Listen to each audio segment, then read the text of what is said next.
Whether you think you can or can't, just know you're right. Arrange your mindset and stand at different heights. Yeah, we move the needle.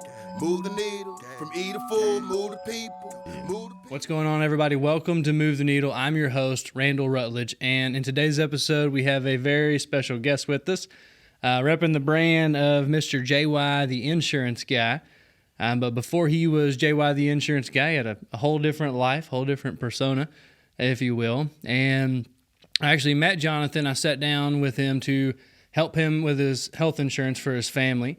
And through that conversation, he ended up getting interested in what I was doing, and eventually started working together. Now, very good friends, business partners, and story goes a long ways from that first initial meeting. But I actually want to take our viewers back before that, right? Because right now, Jonathan is a very successful entrepreneur.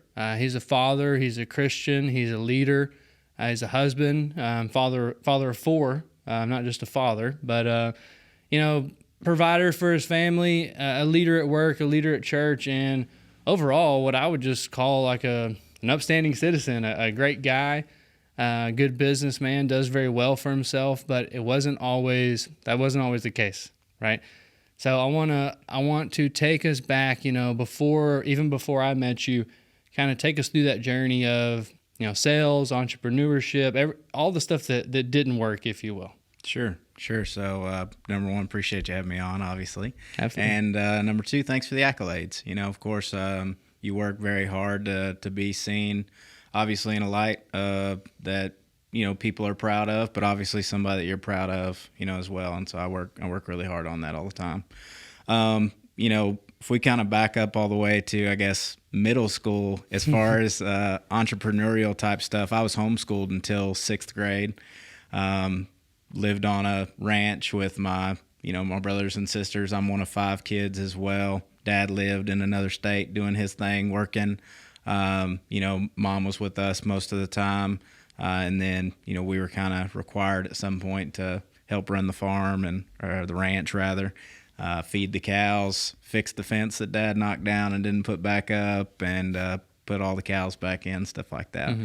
Mm-hmm. But as far as entrepreneurial type stuff goes, I got quickly known as the guy that could burn CDs, add music to people's iPods and stuff like that. Would charge anywhere from $5 to $20, depending on if I knew that their parents had money or they had money, something like that. Usually it was $5 a CD, $20 if you want me to put stuff on your iPod, stuff like that.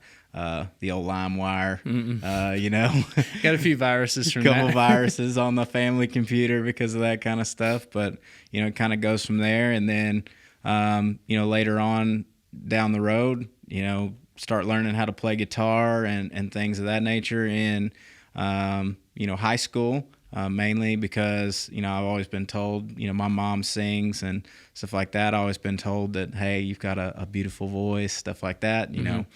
And learning guitar is something that I had always wanted to do. Would follow guys like Cody Johnson, really, really early. Cody actually lived not too far from me. Mm-hmm. And him and some of his friends would come over and they would hog hunt on our land with my brother and my brother's friends and whatnot. And so you start seeing that, limelight type thing and see him get popular, and that's somebody that you kind of want to aspire to be like. Ended up learning how to play guitar, and that quickly became a passion. Started playing my first show, I think, after 3 or 4 months of playing guitar. You get up there, you play 3 songs with 2 other people that are learning how to play guitar, and just kind of, knowing, hey, this is something that I want to do. Transitioning into after high school, you kind of start going out and you start getting a little bit of the taste of the real world, and you're paying your own bills. Mm-hmm. And I had hired on a pipeline 6 days after graduating high school. Did that for 6 or 7 months before I got fired, laid off, whatever you want to call it. Laid off's just a nice way of saying you got fired or you weren't in with the bosses or whatever. Yep.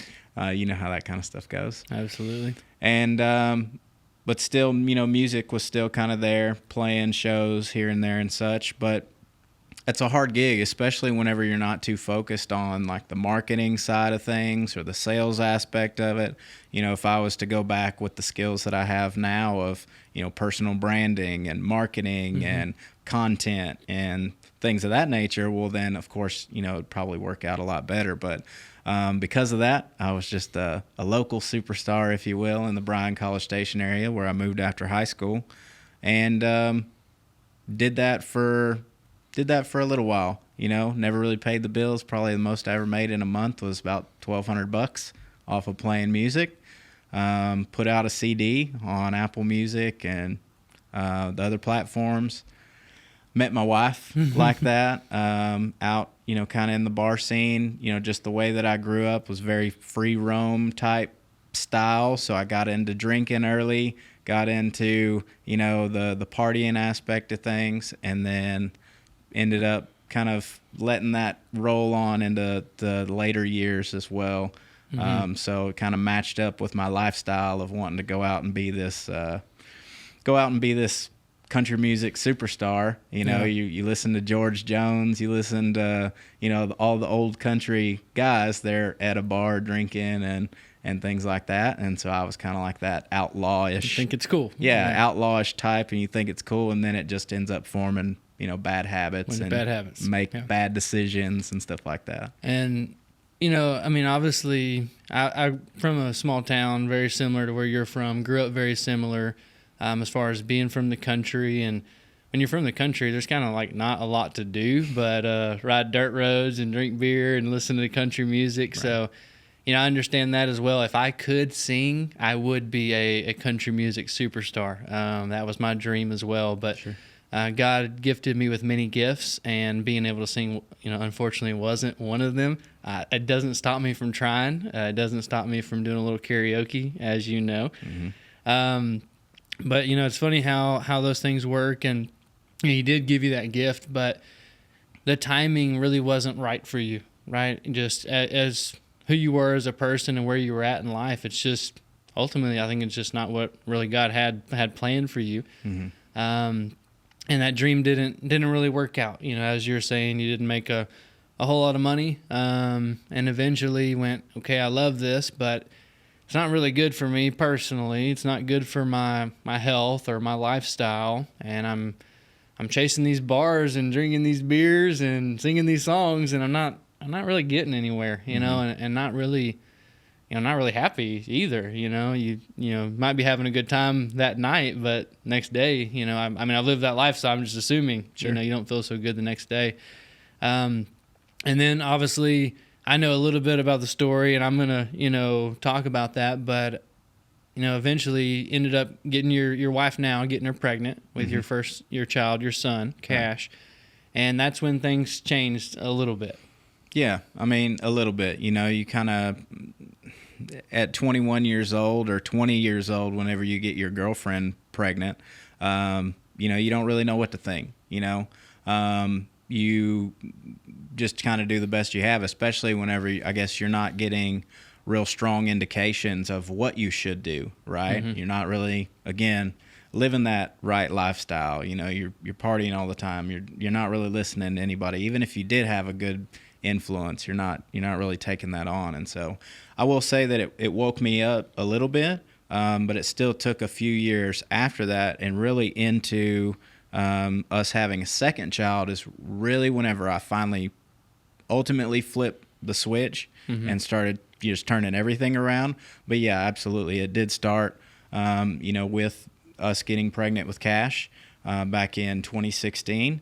And you know, it's one of those things where you're working somewhere, and you're at this time, or by this time, I was selling cars whenever we got, you know, pregnant. And you're working somewhere, and you just kind of, you think everybody else that's successful around you, like they're just successful because somebody gives it to them. They're just successful because they've been doing it longer, or they're just successful because, you know, some outside reason. And I guess something that took me a long time to realize is that other people's success, or your success, has nothing to do with other people's success, right?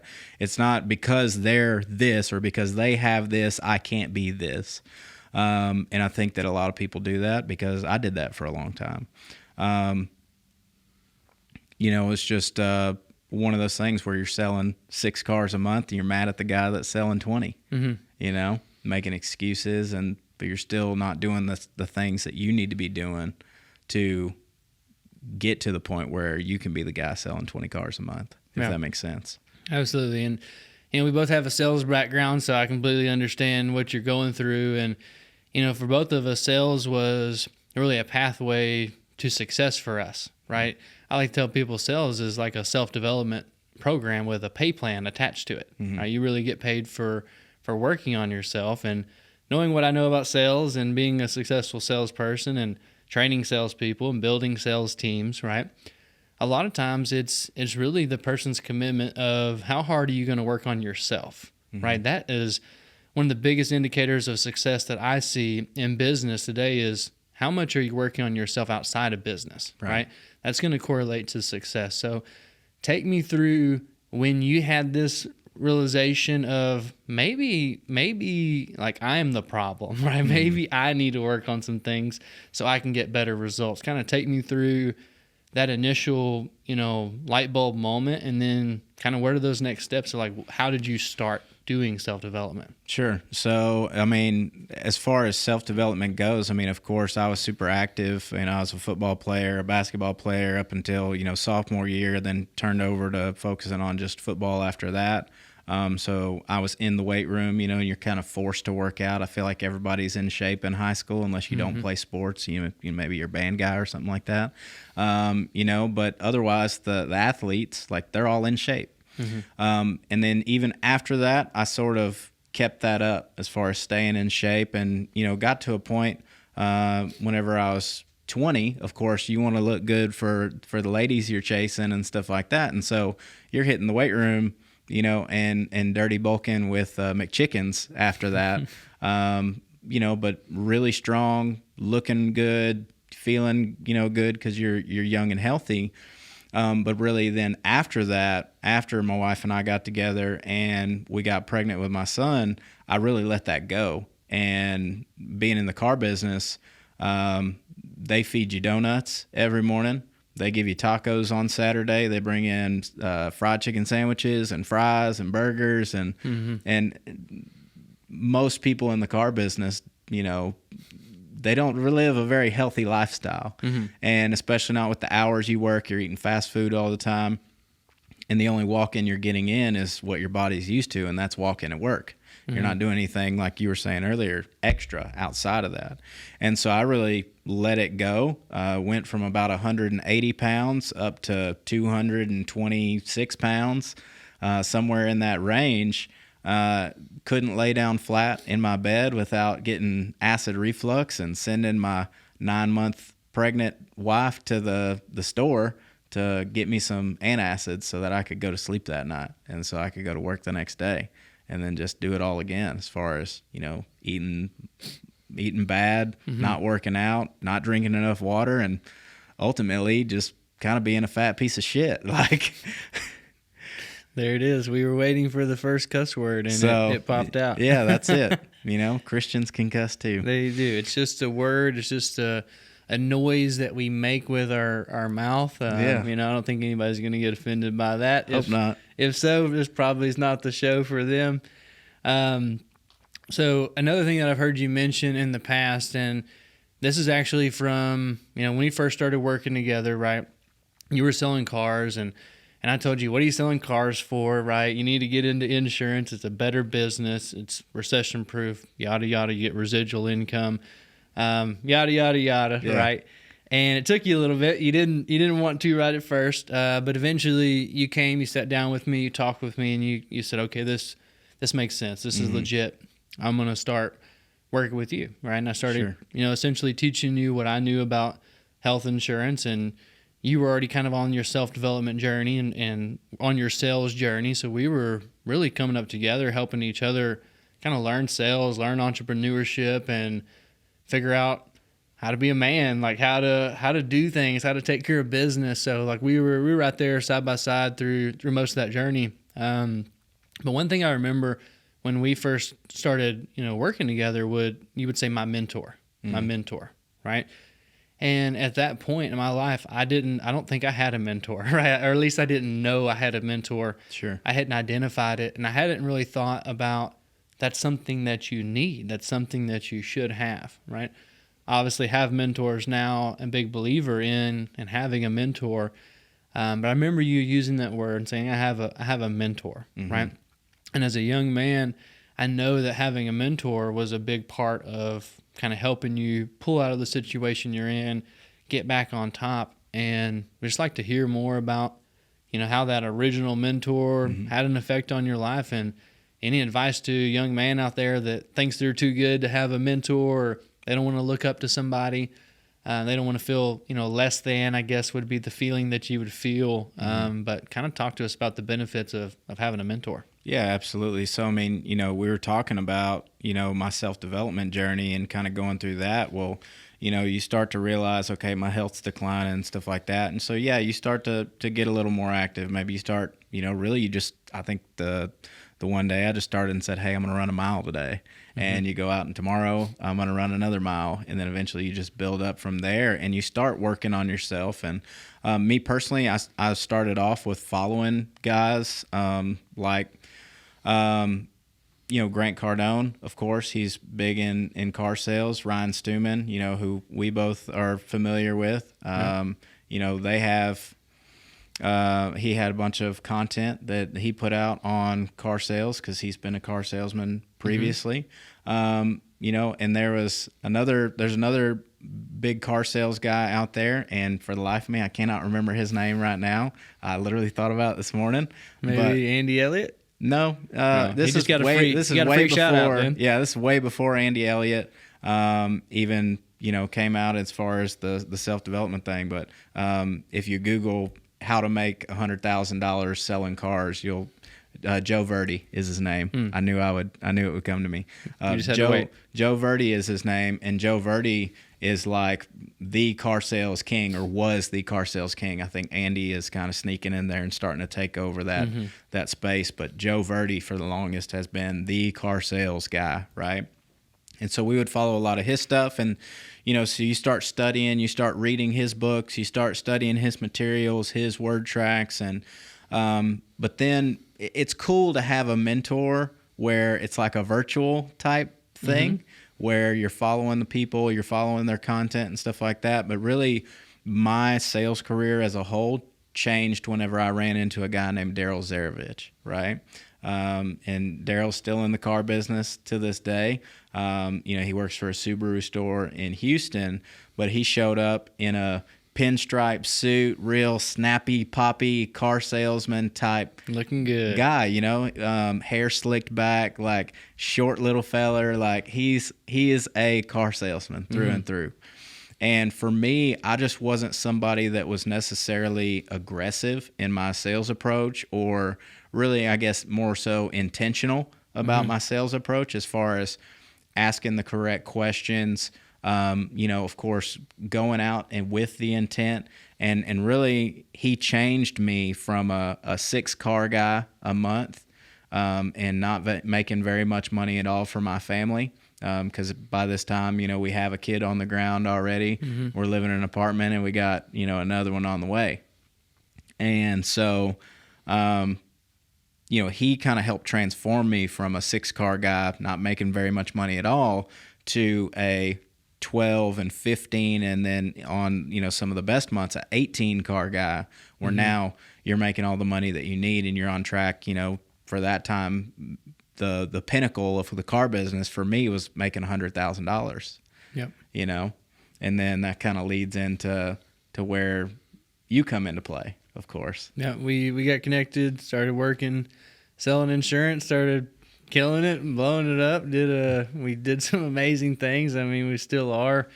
And it's been a lot of fun, and thankful you had those mentors, because I remember when you came over to my sales organization, you brought stuff with you. You brought things that you learned, and I'm like, hey, it's not my idea, but we're going with it. I like it. Sure. It works really well.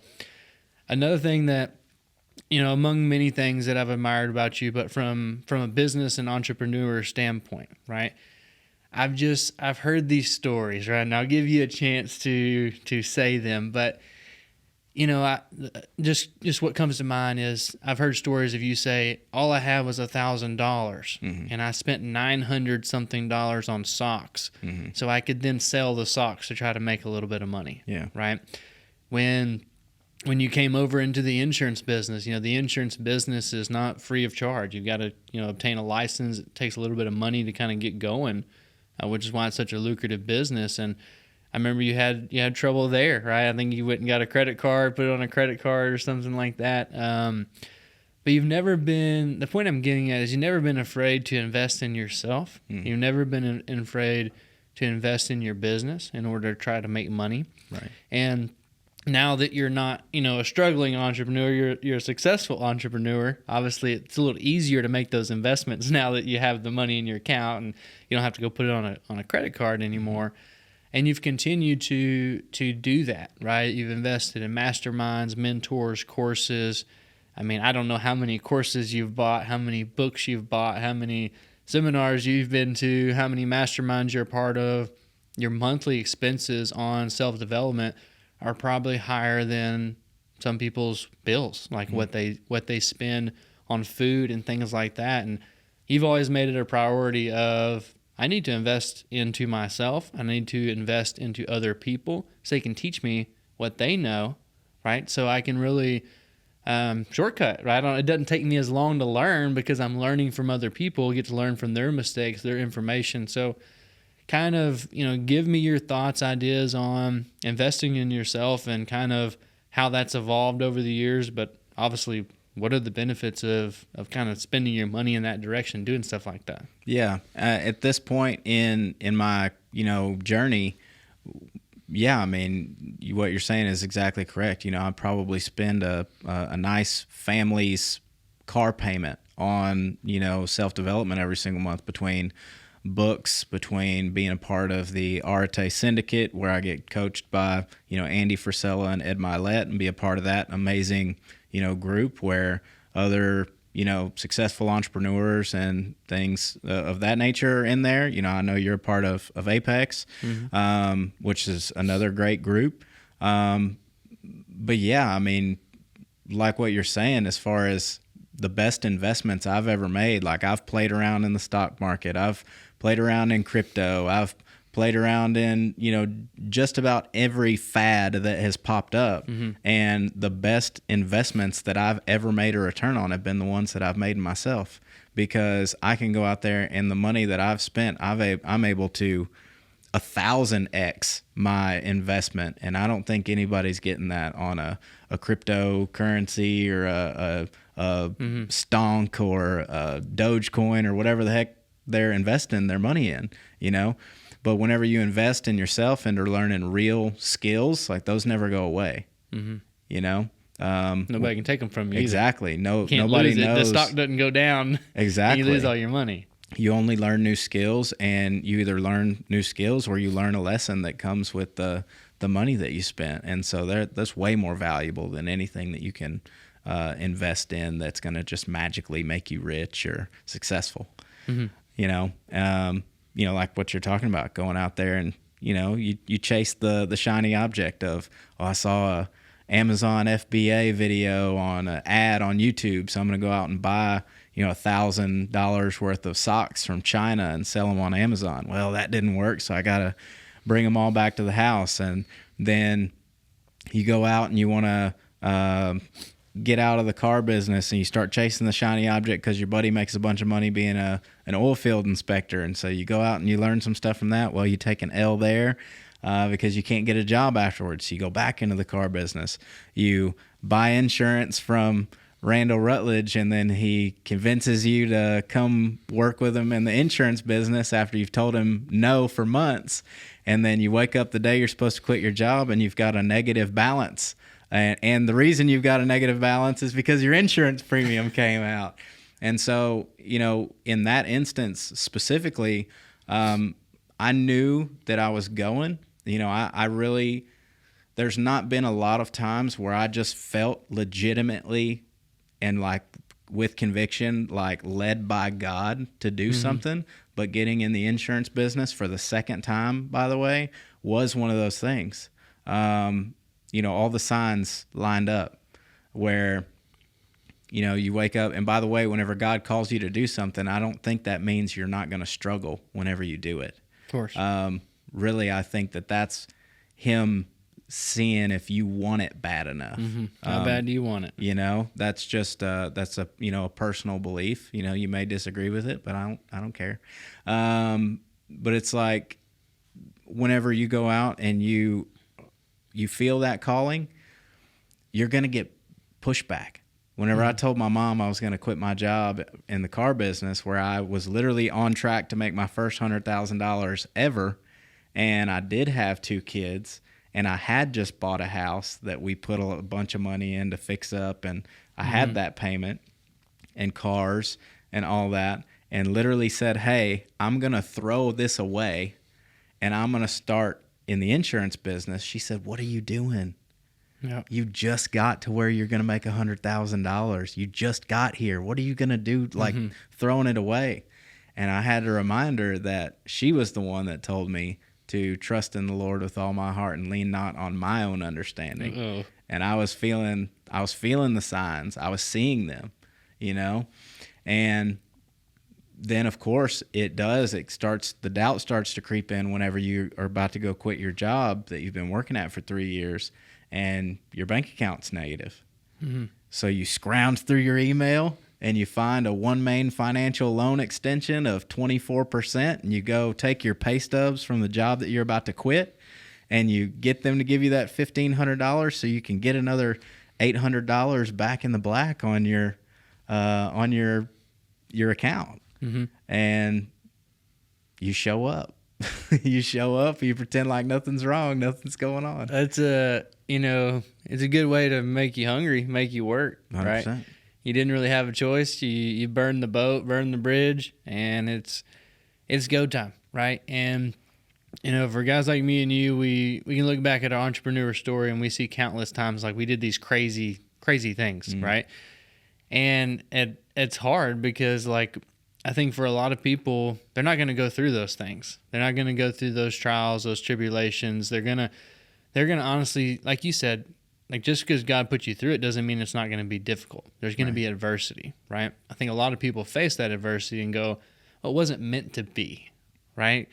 And just give up, and that's one thing that you don't do, right? You don't really give up. You don't really quit. You keep going, until there's nothing left. And ultimately, that's what it takes to win in life and in business, and that's why you're winning, because you never quit, right? Just because the first time you did insurance didn't work, you didn't quit, right? Just because I tried to go be a pipeline inspector, that didn't work, you didn't quit, right? Car sales, back to insurance again, which is hard for a lot of people to do, right? Especially if it didn't work for you one time, what makes you think it's going to work the second time, right? That's a ballsy move, if you will. So I can always respect that, respect the fact that you did that stuff anyways. Glad you did. Glad you're here today. Me too. Glad you took that leap of faith. Glad God was talking to you and telling you to get into the insurance business, and glad you listened. You took him up on his offer, and you put in the work to make something of yourself. So another thing I want to talk about, and we hit on it a little bit, and we don't have to go through every little story, right? But I know majority of your life being, one of your best friends, I know about you, right? I know that you overcame a lot of adversity. You've been punched in the face a lot. Life hasn't exactly just given you the easy road, right? And I'm a firm believer that that's a blessing. I don't want the easy road at all. Give me the hard road, because I know where the hard road leads, right? It leads to the promised land. But kind of walk us through your take on adversity, on when life punches you in the face, like how do you handle it? How do you kind of push through and get to the other side of that adversity? Yeah, I mean, you can sit here all day and I could talk to you again about how my life is a Tracy Lawrence Time Marches On song about how, mom's in a room, barely makes a sound, and daddy's got a girlfriend in another town. We could talk about that kind of stuff all day and about how people have wronged me, and I could play the victim mentality, but in reality, nobody cares. They don't. They don't care. Nobody cares about where you come from. Nobody cares about the things that have happened to you. Like, yeah, it might be a sad story, but if you're not, usually doing something for them or to make their life better, like most people really only care about themselves, right? They care about what they call number one. Number one, yeah. And so, I mean, really, you have to shut all those things out. You've got to push through regardless, because nobody is going to hand you something because you've got a sad story. What I've personally found out just through being that mentor to other people and, meeting people that are more successful than me, people that are less successful than me, is that the difference between the two is that whenever the successful people have something happen to them, they face their issues, they face their problems, and they buffalo that shit, and they get through their problems as quick as possible so that they can get to the other side where it's free and clear again. Versus the unsuccessful people, they're more like cows. Whenever the cows see the storm coming, they take off and they run the other direction and they try to outrun the storm. Then the storm catches up to them. They keep on running the opposite direction. So they stay in the storm the longest, and their dumbass might fall in a creek and die. I said creek just because of Canton, but they might fall in a creek and die, get stuck in a mud hole or something like that. And it's because you turn and you run from something that you should turn and face, because the quicker you face it and the quicker you deal with it, the faster it's done and over with. Just take your ass whoopings and move on. Yeah. Problems here. You're not going to magically make the problem, go away by turning into a ball and curling up. Not going to help you at all. Running the other direction, not going to help you at all. Your advice is face the storm, run straight through it, get it over with, right? That way you get to move on. As soon as you get through the storm, sunshine. And the only reason I can say that is because I've been that person that has run from their issues, okay? You run from your issues of, I don't have time to work out. I don't have time to eat healthy. I don't have time to drink water because I'm on this damn car lot all day. And then what ends up happening, like you end up having to make time because your health declines so much that you can't lay down and go to sleep at night. So it's like you'll either make time for it now, you'll either prioritize it and face it, like I'm saying, or run from it and it's going to catch up to you and you're going to have to do it anyways. Yep. So just do it whenever it happens, and just get it over with. Love it. And another thing that I notice just being around you, being associated with you, is you're a very disciplined person, right? Discipline is probably the number one word that comes to mind when I think about JY, the insurance guy. Discipline follows right after that, right? Sure. For one, because you are a disciplined person, and for two, obviously you teach and preach discipline to a lot of people that you mentor and you help. But you're a guy that for the most of the time that I've known you, right, you're waking up at like 4 a.m., you're going to jiu-jitsu, you're going back, you're making breakfast for your kids, you're helping them get ready for school, you're driving to work, you're working all day. You're not only doing your personal business, but you're being a mentor and teaching other people how to do this business. You're on Zoom calls to help other entrepreneurs out with their business that's not even related to what we do at all. And you're giving that time, you're giving that energy, full go all day long. You're always one of the top producers in the office every single week. On top of that, having 4 kids, having a wife, running a sales team, you got a lot on your plate. And I know, the only way all this stuff gets done is if you are disciplined, because if you're not disciplined, you can't juggle that many things at one time. Talk to us a little bit about more or less what discipline means to you, and then kind of give us some insights on why you think you're able to discipline yourself so well. Yeah, so I mean, I say it all the time. It's a pretty well-known thing. Most people can say it before I even say it, is the fact that discipline will take you farther than motivation ever will.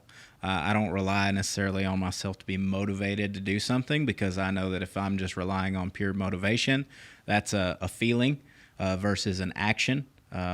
Discipline is an action. It's something that you have to go out and attack to achieve. Motivation is something that you have to wait on. And if you're waiting on something, as you say, you got your shoes on backwards, right? That's right.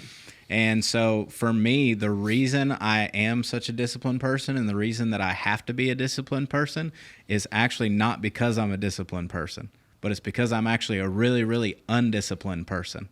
Because if you sat a thing of Twinkies and ice cream and stuff like that in front of me, I'm going to eat all that. Okay? I've seen it. And if you give me the opportunity to lay around and not work out and not do the things that I need to do, I will take it. I won't do it. If you give me the opportunity to not read my book and grow my knowledge, I won't read. Don't drink water, like whatever these tasks are that I actually need to do to focus on my mental, my physical, my spiritual. If you give me the way out, like most of the time, I would take it. Like most people. And so I have to train myself to program my inner voice to say, I mean, basically talk shit to myself and say, no, you're going to do this, or else you're going to be that guy that you used to be. Yeah. Who was fat, who didn't have a good relationship with food, who didn't have a good relationship with his wife, who said mean things all the time, who never held his tongue, who is not living in alignment with what, I personally believe God wants me to do. And, if you don't do these things, if you don't discipline yourself, then that's what you're going to get. And I never want to go back there again. I never want to be that again. And sometimes I slip. I'm not perfect. Everybody. Okay? Sometimes my dad bod starts to creep back in, but dad bods are not cool, and they never will be. Okay? Never will be. I knew that line was coming. But, I love it. Take it, back to what you were saying. Motivation is a feeling. And we can't control our feelings, right? You can't control how you feel a lot of times. If I said something that was hurtful to you right now and it hurts your feelings, you may want that feeling to go away, but it's probably not. You're going to feel it. And not relying on your feelings is really important, really crucial in all aspects of life, because like JY said, you're not going to feel like it. You're not going to want to go to the gym. You're not going to want to eat healthy. You're not going to want to, do your work. You're not going to want to, take the extra step and go be an entrepreneur, what have you, because it's difficult and it's hard. And, maybe we're naturally hardwired to be lazy. I don't really know how it all works, but I essentially fight those same temptations as you. And the same thing, I have to be disciplined. Otherwise I'm undisciplined. It's funny how that works. But love how you talked about that. Well, and like back to what you were talking about, you said that you fall into the same things, just like most people do, right? And that's you and I have talked about it before. That's a caveman thing, where you go out and my brain is wired to be comfortable and take care of me and keep me away from danger. But there's not any saber-toothed tigers chasing us no more, I go and walk around out and there's almost no danger. And even more so, like I've now trained myself to, even if there is danger, like, okay, I'm going to handle myself and we're going to go on about our day, right? But we've talked about that before, where, yes, your mind wants to keep you in comfort. Well, most people's comforts have evolved. Instead of hanging out in the cave, it's chilling on the couch with a bag of chips and the remote in your hand and a soda water, So. But like you said, I mean, nobody's perfect. Everybody struggles with it. If you can just get a glimpse of, how JY disciplines himself, I think you can kind of learn something from that and have more discipline. Another thing that I notice you do a lot is you make things very public, right? Anytime something's really important to you and you want to hit a big goal, you go tell everyone about it, okay? And it's not because you want attention or you want everyone to know about your goal. I know the real reason you do it, it's for accountability. And I watch you essentially trick yourself all the time into doing things you don't want to do. And the bigger it is, like the bigger you don't want to do it, the more people you go tell that you're going to do it. And the reason is because once you've put that out there, your identity of who you are as a person is, I tell the truth. I do what I say I'm going to do. I'm a man of integrity and character. I don't lie, cheat, or steal, right? I know you have those same core values that I have, and when you go tell 100 people that you're going to do something and you don't do it, you would feel totally bad about yourself, totally out of alignment, not congruent at all with how you actually view yourself, how you see yourself, right? And that's very problematic for the body and the brain and the mind. It doesn't like to not be congruent with what you think of yourself. And so tell us a little bit, I know I kind of spilled the beans a little bit, Sure. but tell us a little bit kind of your tactics as far as, how you talk to yourself and how do you trick yourself into doing things, by telling other people and telling yourself. Yeah, so like a lot of people, they are really big on affirmations, okay?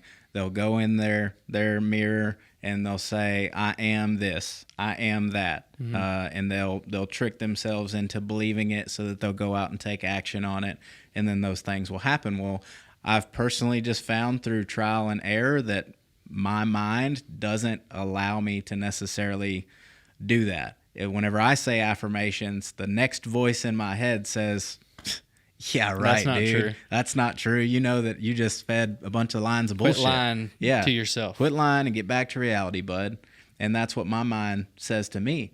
And so instead, I have, like you said, adapted this, and it stems from my childhood. Just going to go ahead and put it out there. It stems from me being lied to so much as a child, by my dad. And by just other people in my life. I'm not going to say he's the only person that lied to me, but I was just lied to quite often. And so whenever you're somebody that's lied to and you have a really disgusting taste in your mouth about, whenever people lie to you and you view it in that light, for what I wanted to do, my affirmation is not necessarily to myself, but whenever I say something, like, I'm going to make sure that I do it. And if I don't do it, I'm going to go apologize to every single one of those people on that I couldn't do it and why I didn't do it. Okay?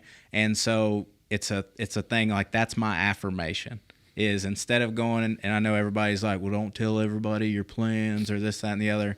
I'm powerful enough that whenever I set my mind to something, it doesn't matter if you're trying to stop me or not. It's still going to get done. Right? And I'm going to go through, and I'm going to tell every single person my plans on what I'm going to do, how I'm going to do it, how I'm going to execute it. And I don't care if they don't want me to win or not. I've put my word out there, and for me, my word means a lot. And I'm going to do the necessary actions that it takes to make sure that gets done. And again, if not, I owe everybody an apology, including myself. Yeah. It's funny how, just how you're rewarding yourself, right? It's not like, hey, if I do this discipline, I'm going to get this reward. I'm going to get like a cookie or a prize or something like that, right? What I see from you a lot is I make not hitting my goal so disgusting in my mind that I just would not be able to really live with myself. The pain of not hitting my goal is so great that's what actually forces you to hit your goal. So it's actually, you use a lot of the pain, a lot of the fear, a lot of the dark side, if you will, to motivate you to hit your goals. And that's all it is you value telling the truth so much and being a man of your word and doing what you say you're going to do, that once you put those things out there, it's like those beliefs are so strong that you have to do it. You have to hit your goal. You have to be congruent. You have to do what you say you're going to do. And it's not because you want to. It's not because you want a prize. It's not because you want to pat yourself on the back or because you want to look cool. It's just you've really tricked yourself, convinced yourself into, if I don't do this, it's really, really bad. Yeah, right? It goes back to what we were talking about earlier, as far as if you put the plate of Twinkies and ice cream in front of me, I'll eat it. if I don't go out there and tell everybody that I'm a person of integrity, that I'm a person that tells the truth, and I'm a person that is a man of his word, I know that I won't be. It's not how I'm wired, right? Because I haven't said those things before. I haven't put them out there, and I've lied. I've lied a lot, right? But then you get to a point where you don't want to be that anymore. You have to start putting it out there that this is who I am now to other people. Not just, again, like that's my affirmation, is to tell other people about it, right? Not necessarily, and then it turns into making me, it makes it into what I believe about myself, is what I tell other people, because I know if I'm brave and bold enough to tell it to somebody else, then I will take on that identity as my own. Yeah. Another thing that I got from that is, that's what this really whole episode's about, and this whole story is about, is you can change, right? I mean, I think that's really the beautiful thing about life, is it's not that you're perfect. It's not that you're even where you want to be at all. You've had a great level of success, a lot more than what probably most people experience in life, but you still got a lot bigger goals and a lot bigger dreams. But what I hear is really a story of a young guy who maybe didn't have integrity, didn't have character, didn't have discipline, didn't do what he said he was going to do, didn't take care of business, right? Didn't value his word in those relationships, and didn't take care of his body or his mental health, a whole lot, or to the right degree. And you were able to change a lot of those things in a really big fashion. And I think that's the beauty in the story, is that it doesn't really matter where you're at.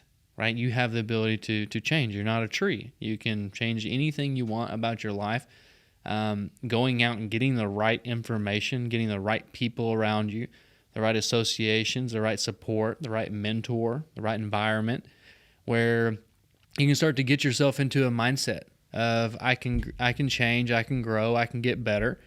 And slowly but surely, if you start putting attention towards things, you can make improvement. And you start to get better in every area in life, and ultimately that is the goal of this show, is to bring you guys information and content that hopefully doesn't just motivate you, but actually teaches you some tactical knowledge and helps you in your journey, helps you in some way. So one thing we always ask with this show is that please like, subscribe, and share. We don't run any ads. We don't charge you anything for this content, and I can almost guarantee you that there's somebody on your friends list, on your Instagram, etc., that is struggling. They need a little help. They can probably pull some inspiration from this story, maybe one little golden nugget that can make a big difference in their life. So we want to thank Mr. Jonathan Young, JY, the insurance guy, for coming on board with us today. Fantastic episode. Appreciate our viewers at home, as always, for your support and love. Y'all make sure and check out JY. Follow him on Instagram, Facebook, etc. He's on all the social media platforms. He's easy to find. All you have to do is type in JY, the insurance guy. He is legitimately one of the best insurance agents in the whole country for self-employed small business. So give him a little shout out, a little plug there. But as always, guys, thanks for viewing. That is Move the Needle, episode 7. Love you. Bye. Shout out to Darian and the kids. Mama Bear. You know anything else? No, I don't think so. I mean, really the only other thing that I could add on to what you were saying earlier was just, you add a good woman in the mix and kids in there to motivate you and push you, and you want to be a better man than you were yesterday, and a better man than your father was, and you want to be something that your kids can look up to, and you go out and you're willing to work for it, well, then I think you can get it. That's it. Put that in there somewhere. Yeah, drop that in there. Love you. Bye. Love thyself, know